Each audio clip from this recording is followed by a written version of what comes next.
Hey, it's Race going over our Google assignments. After going over units 3 and 4, um, I did not know there were that many different extensions to Google.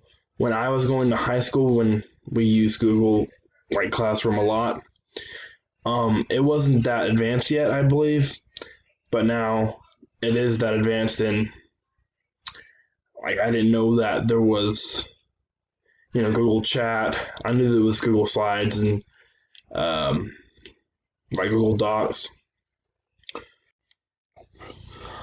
Um, I I would like to complete the Google Education certifications in the future.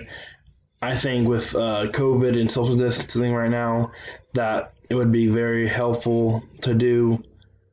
Um, I do think that having that Google certification and knowing how to do your online classroom management over a simple thing such as Google would be more marketable for future job applications. Through units 3 and 4, I learned that Google Translate is a thing, and it could help you communicate with uh, families from different cultures and backgrounds, and allow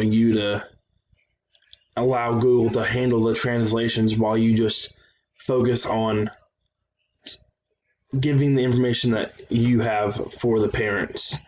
Um, I've worked with Google Slides and Google Docs before, and worked on group projects with that. I didn't have any problems, working with those before. I had it the first time, but then I got used to it after using them many times. I believe the advantages of using Google apps instead of the Microsoft is that Google, you can um, communicate better through the apps than Microsoft Word. You can do group projects a lot more seamlessly. I don't believe there are really any disadvantages to working with either app. I really just think it's based off what you're comfortable with. I feel like I am more comfortable with the Microsoft side of things because that's what I have used longer.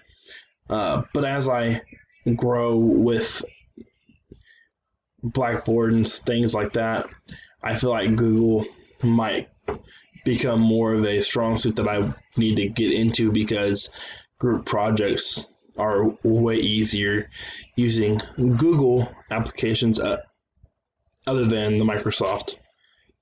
But that is my reflection. Thank you.